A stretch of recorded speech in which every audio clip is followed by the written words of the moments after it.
everybody, I'm Elyse Explosion, and I am sick. You may notice that I am looking really slubby right now. I have no makeup on. I have my glasses on. You can see the glare in my glasses.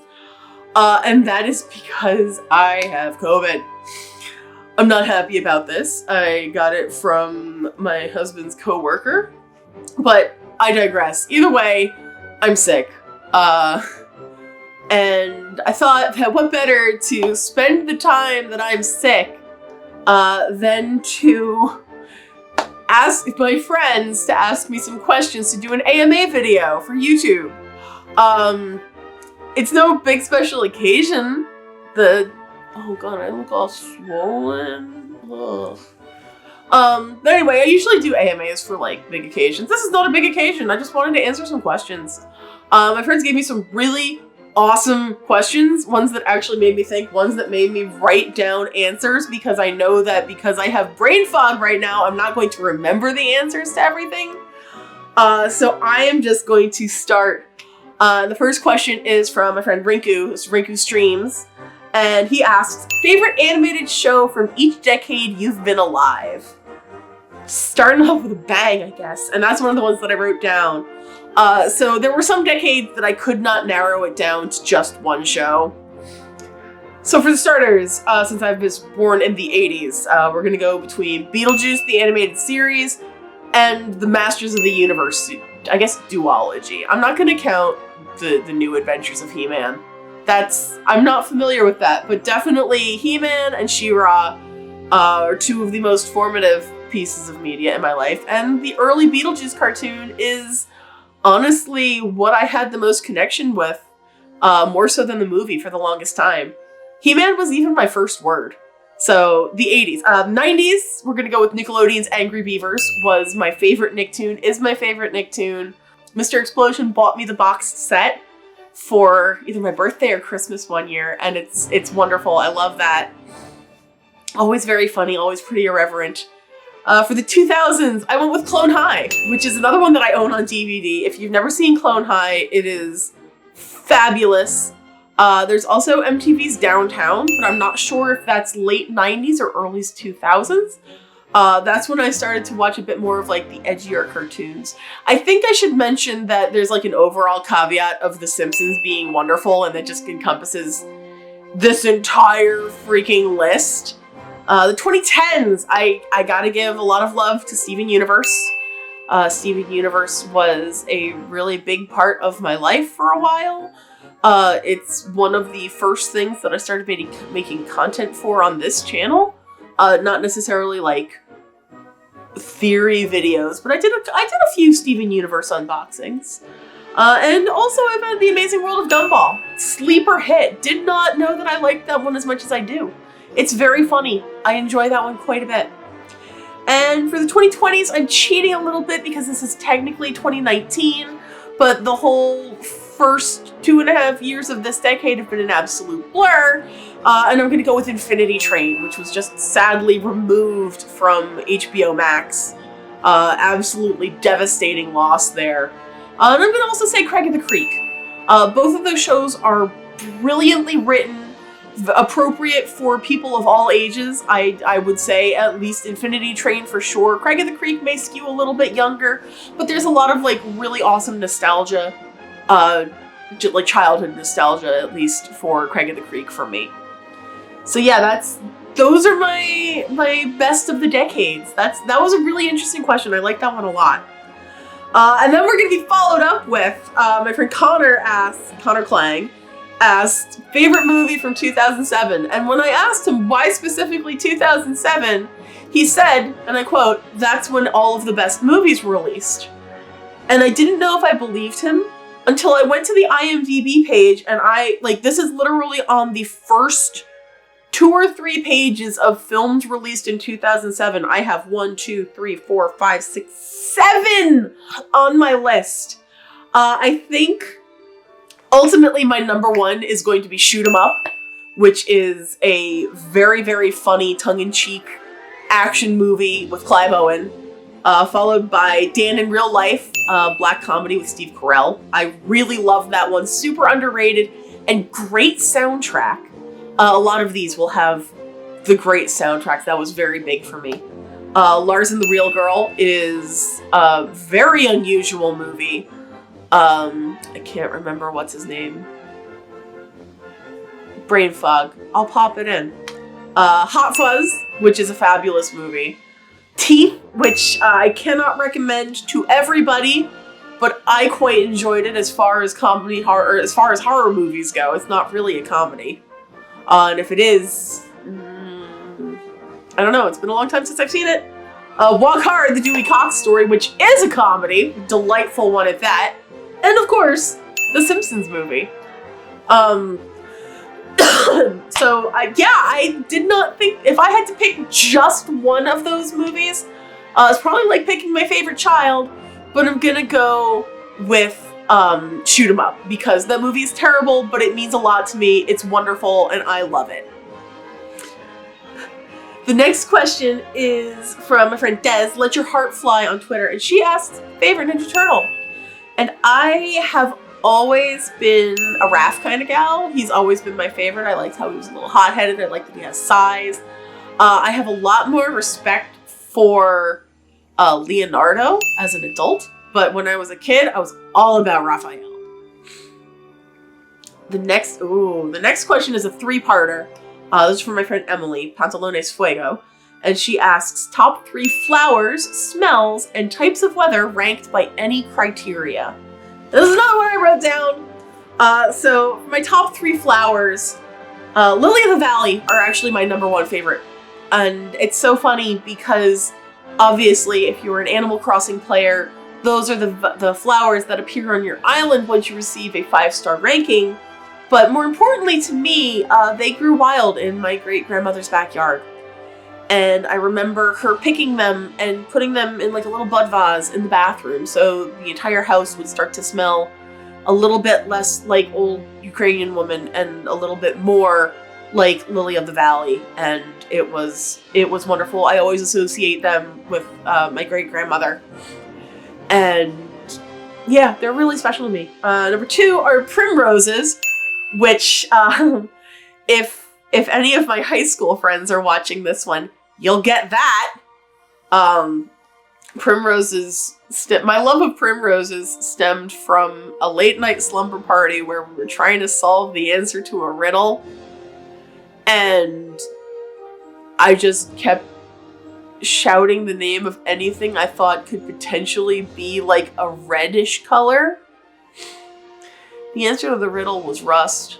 I'm not going to spoil the rest of the riddle. You're going to have to figure that one out on your own. But therefore, primrose, which was a very outlandish statement, became kind of a thing for me. And I think they're pretty great. And number 3 is fuchsia. Again, it's kind of like my brand. I really love fuchsia. I think it's beautiful. So, yeah. As for top 3 smells, this one is a little bittersweet right now because my sniffer ain't sniffing too good because I'm sure you can tell I have a stuffy nose and a box of tissues to match. But number 1 is baked goods / vanilla. I love the smell of like walking into a bakery, or if, my husband's making pancakes. Just those kind of smells are really, really delightful, really warm, and just make me super happy. And one of the candle scents that I typically buy is like a Christmas cookie vanilla. So that one's a big one for me. Number 2, and this is probably going to be a controversial take, but I love the smell of the bay in summer. It's not a particularly nice smell. It is a very acrid smell. For people who aren't necessarily from around here, it's probably a pretty bad smell, but to me, it means that summer's coming. It means that the warmer weather is finally getting here, and when I can start to smell the bay again, it means the sun's coming back too, and that is very, very important for me. And number 3, this is a very cliche one, I suppose, but the smell of rain in the summer on like a hot day, and it just kind of comes down and evaporates and just leaves that smell in the air. It's really, really delightful. And then the top 3 types of weather, you'll notice some connections here. But like early spring, when it's clear and there's still a chill in the air, it's probably about like, I don't know, the high 50s, low 60s, and you're just like getting warm enough to be able to wear a t-shirt without a jacket. That's perfect weather to me. Opposite is when it's late fall, it's clear out, you can see the light like shining through the leaves. It's starting to get chilly again, especially when the sun goes down. And I love that when there's that slight chill in the air, when there's a light breeze rattling the leaves. Perfect weather for me. And kind of probably a weird choice, but late summer, late at night, there's humidity in the air, it's a little bit sticky, and off in the distance you can see the heat lightning. It's not super hot, but it's not super cold. It's not like cool either. I love a good thunderstorm off in the distance. So thank you. That was a really good question. That was really, really hard to categorize, but I like that a lot.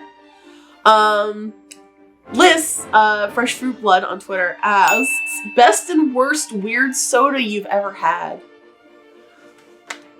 I think the worst one was probably, it's not a weird soda, but it is a weird beverage. I had this cheese tea from a Japan crate that was absolutely disgusting. I've had a bunch of weird beverages on this channel. That is probably the worst one. And I think the best weird soda, and this is also going to be a weird hot take, but the best weird soda I've ever had was the corn soda that we had. And I'm using strictly weird, like not ones that I'm going to get on a routine basis. The weirdest was this corn soda that I tried for like a trick-or-treat challenge a couple years ago. That was delicious. That was really very good. Okay. Another one from Des, where she asks, how about the best place for cheese fries? Okay, so my all-time favorite cheese fries I have ever gotten in my entire life come from Bobby's Burger Palace, which is a Bobby Flay chain restaurant. They had the best, and it like to the point where it was my header on Twitter for a really long time, just a picture of these cheese fries. Perfect melty cheese, excellent consistency, just wonderful fries, cooked just right. Loved it. But they closed down in my area, and I haven't had them for years. I think the closest one is in Connecticut.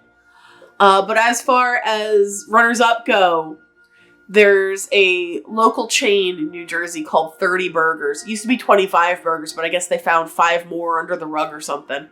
And they have an excellent cheese bacon fry that just gets me every time. Their fries are really nicely seasoned. They use fresh bacon, not like bacon bits or weird crumbles. They actually like chop bacon and put it on. And the cheese sauce, I mean, it's like a plastic cheese, but it's so good.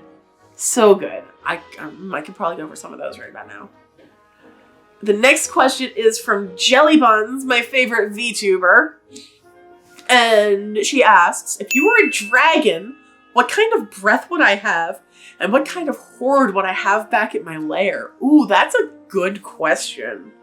I didn't know dragons could have breath that wasn't fire breath. But knowing me, it would probably be like garlic breath. Like there is a non-zero amount of times where I have eaten too much garlic bread and then started to smell like garlic bread. So it would probably be that. And then as for the horde that I keep, I think it would probably be dolls. I think that's probably like the most that I have of like collections these days. Maybe Squishmallows. Squishmallows would probably be a much comfier horde to kind of like lay on, you know? And do I have a Squishmallow nearby? I do have a Squishmallow nearby. Look, I've got one right here. But yeah, so I think Squishmallows would probably be a better answer for me. Next question is from Ankara, and she asks, favorite Sailor Senshi and favorite Sailor Moon villain? Ooh, Okay, so I have two favorite senshi. Well, technicality, there will be more, but you'll see. My two favorite Sailor Scouts senshi are Sailor Venus, who shares a birthday with me, and Sailor Pluto, who I think I tend to lean a bit more towards personality-wise, or at least I wish I leaned a bit more towards her personality-wise. I think in actuality, I really am just Minako. I've admitted this to myself since I was in high school. I literally am just Minako. But I get a lot of like the scientific aspirations that Setsuna has. So that's probably, those are my favorite senshi there. And it's so funny because I don't have a lot of Sailor Pluto, or I don't have a lot of Sailor Venus merchandise. I have a lot more Sailor Pluto, but I do have, I don't know, I just have a bunch of weird random Sailor Moon stuff. And as for favorite villain, that goes without saying, it's Sailor Galaxia. She's, I love her. I feel like the Stars season gets really shafted a lot of the time. I have not watched the new dub because I'm not a huge fan of those voice actresses. And the voice cast, let's say. The voice cast in general is I'm not a huge fan of. I actually have two Sailor Galaxia tattoos. I'm not going to show you guys right now because they are on my thighs. And that might get me demonetized if I were monetized at all. But yeah, I have a lot of love for Sailor Galaxia and the fact that she gets redeemed at the end. That, spoilers for a 30-year-old TV show, 35-year-old TV show at this point? 30. So it was 92, the show came out. So 30-year-old TV show spoilers. Sorry. The next question we have is from Battle Monkeys, and he asks, favorite movie and or guilty pleasure movie? This is a hard one because I am not a huge movie person, even though I literally just went on that whole rant about how there were 7 movies on the first couple pages of the 2007 movie list that I loved. But I think my favorite movie is probably, I want to say it's Mystery Men. Mystery Men is a great movie. I love it so much. It is so stupid. It is peak 90s to me. The soundtrack slaps. If anybody asks, that is where All Star comes from. Not Shrek. Shrek to the left. It is absolutely from Mystery Men, and it has a great cast. It's so funny. I think it holds up, personally. And then guilty pleasure movie? I don't know, man. All of the movies I love are bad. I love Snakes on a Plane, unironically. I love Killer Clowns from Outer Space, unironically. You know, I have very bad taste in movies, so maybe you don't want to take my advice about movies. But either way, those are all very good movies that mean a lot to me. Very good movies. Sure, Elyse, sure. Next question is from Tate, and he asks, favorite sauce for chicken tenders, very important. That's really good. So, typically, I am just a plain ketchup kind of person. I think that ketchup actually adds a really nice acidity to it. I do like a honey mustard, but I also love a spicy mustard. Like, Popeyes has that Mardi Gras mustard that's a really nice, hot, like, whole grain mustard. Love that.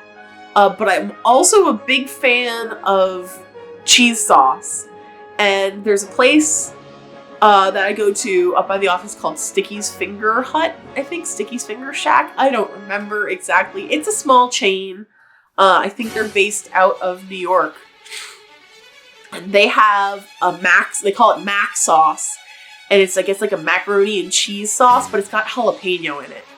So I love when there's a little kick to it. Oh, and also sweet and sour. Sweet and sour is my generic, like if I'm going to a place. But like if I'm going somewhere that I'm not really sure what the offerings are going to be, I'm either going to get like a sweet and sour or a hot mustard or a ketchup in general.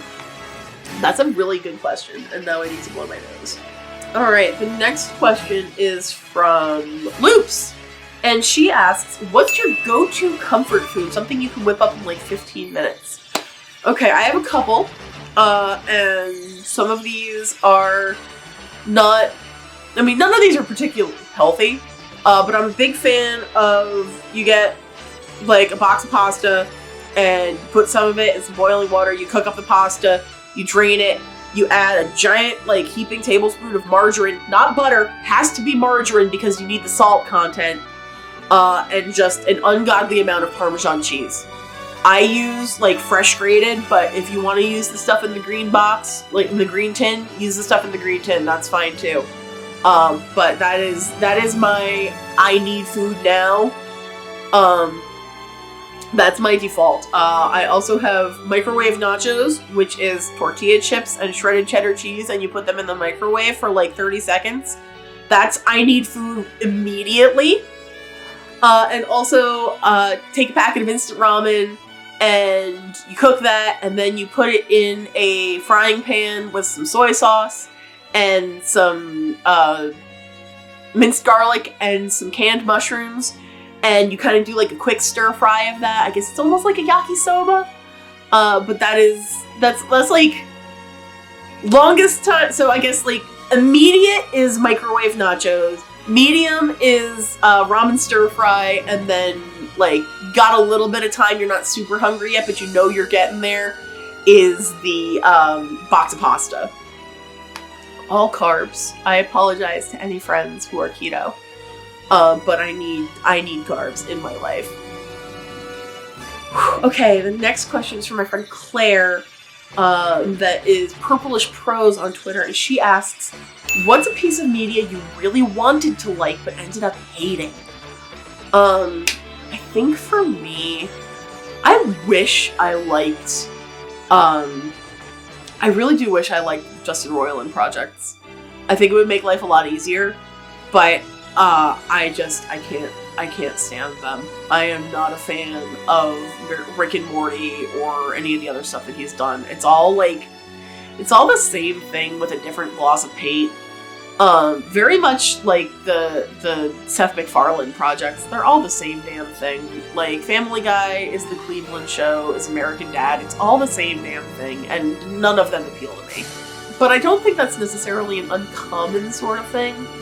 I guess a bit more unconventional, because I think a lot of people don't like those. Jane Eyre. I've tried to read that book like 4 times, and I hate it. I can't get into it. It is so unappealing to me. I know it's a classic, and everybody loves, like, the Bronte sisters, but it's unreadable to me. Mike over at Mad Scientist asks, best con experience and worst con experience.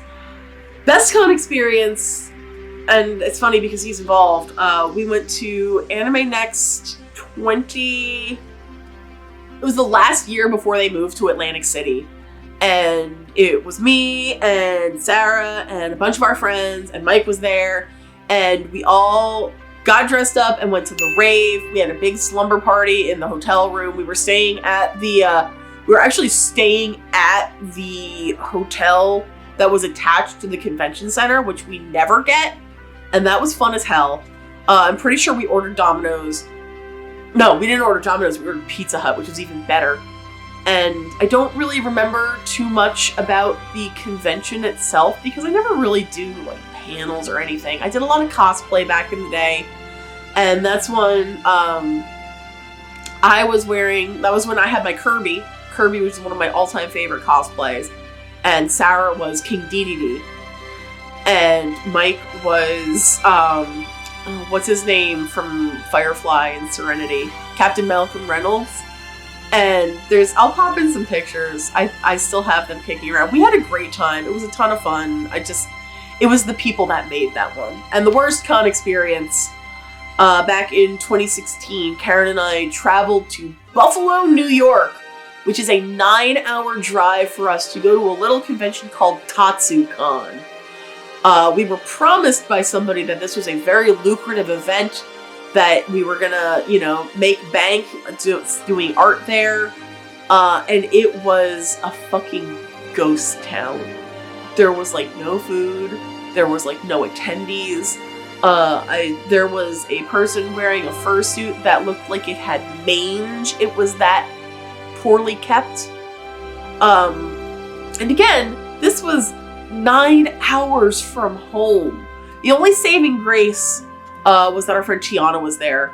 Tiana of Waffle Bubble, who I adore. Her work is beautiful. Go check her stuff out if you haven't before. But that was just and it was so expensive. The only hotel around was like $250 a night. Parking was $50 a night. It was obscene, and we did not we did not have a good time there. That was just really bad. And literally the next year, the convention folded. So I don't think we have to worry about that one ever again. And then the last question is from my husband, Mr. Chuck Burley, over on Twitter. And he asks, least liked amusement park you've ever been to? I've been to a lot of amusement parks. Mostly up and down the East Coast, USA. I have actually been to Canada's Wonderland, so I can say that I've been to amusement parks not in the United States. But I would say that the amusement park that I had the worst time at was probably Dorney Park. Which is kind of a shock because that's technically one of like our closest parks to here. I just have never had a good experience there, and I've only ever been once. So maybe I am not giving it a fair shot. But I'd like to go back and have a better experience. I went there with an ex-boyfriend who wasn't an ex at the time, and his mom, and all they wanted to do was go to the water park, which is fine, but then don't tell me that I can go ride roller coasters when you get mad at me for waiting in line to wanting to ride a roller coaster that nobody else wants to do. I digress. I did not get to ride any roller coasters that day, and I was very upset about it. And if I go to an amusement park expecting to ride a roller coaster and am unable to ride a roller coaster, that's BS and I'm not happy with it.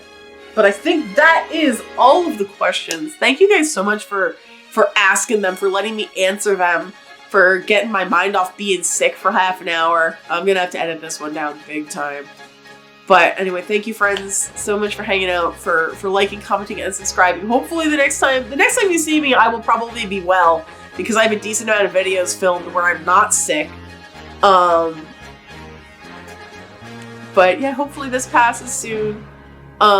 Stay safe, keep wearing your masks, keep washing your hands, and get vaccinated if you haven't yet. So everybody take care, be well, and I will see you at the next video. Later!